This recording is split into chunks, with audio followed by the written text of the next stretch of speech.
Another video by Stan's Auto Repair. Today I'm going to explain to you how to remove the control arm.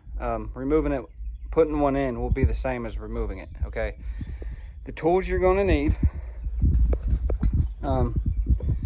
is an 18 millimeter. That's the size of, where'd they go? These bolts here. Both ends are 18 millimeter. You have total of 3 you got to remove. It's better to show you with it out than with it in. But you have the nuts are up here, and then the bolts are down here, and then you have another one right here, and then you have the ball joint bolt, which I had to get a new one because the one that was in the car fell out. But here's the part number for the bolt: 11518632. This is comes actually from a General Motors dealership.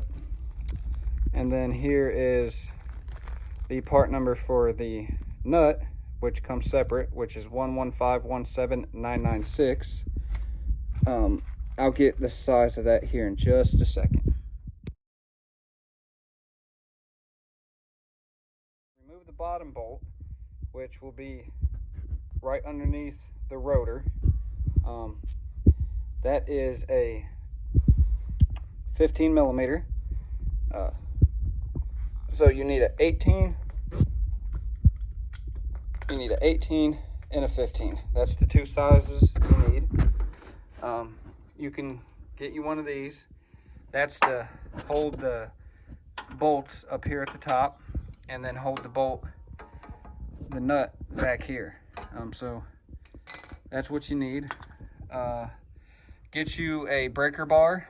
You'll need a breaker bar at first, but then you can use a regular socket, or if you have a ratchet like this, get a pipe to give you a little bit more extension, and then you can use one of these as breaker bar. This is a cheap one, so like if it breaks it's okay, but this is my actual good one, which I use to actually get the bolts off and tighten up with. Alright, then the other tool you'll need is to remove these clips. To get your lug nuts out, you can just use the tool from the spare tire to get your lug nuts off.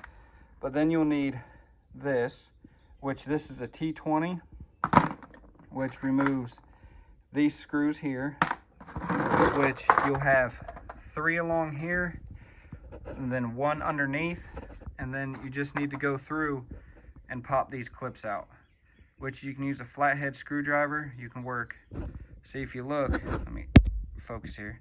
If you look, there's a little indent on that side and a little indent on that side. You can work it out till it pops like that, and then this pops right out. You have quite a few. You have some up through here, then you have some along over here, and you have some over here, and then there's 2 underneath, because you got to remove this piece right here. This is kind of a splash guard that sits right there.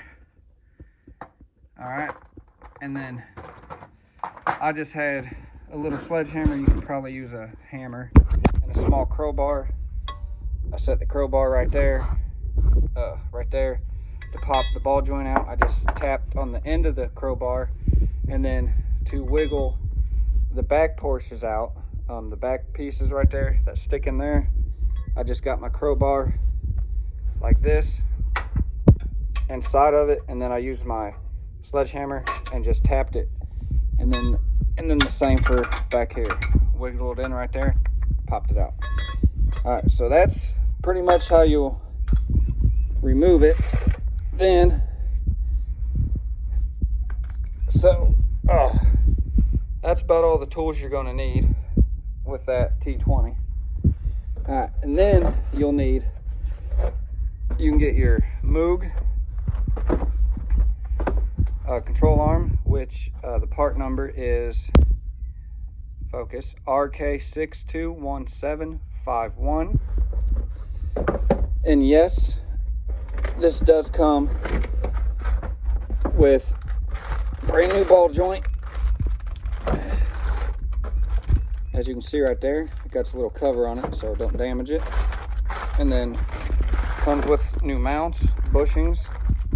All right, and here's the receipt.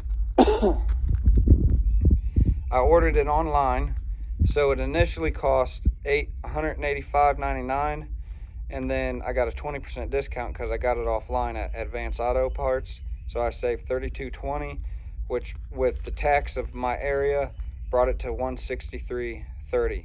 Without it, you're going to be paying a little over $200. But if you order it online through Advance Auto and then you just pick it up at the store, you can save quite a bit of money. But to oh, one other thing. See these holes right here, here, and here? That's for your vent line, which is right here, where it just kind of like goes right into there. That's what that's for. All right. So don't forget to pop that out. Don't try to rip it out. But again, that's how you do it. This does kick over a little bit. You're going to have to use some muscle to line it up back on the ball joint and so forth. But that's how you do it. Thank you all for watching. Please like, subscribe, comment below with any questions you have. If you know an easier way, just let me know. You know, I have no problem, because hey, what's YouTube for but to help each other out. Yeah, it's a little bit bigger. All right. Well, anyways, thank you all for watching. Take care, be safe, and be healthy. And remember, if it's broke, fix it.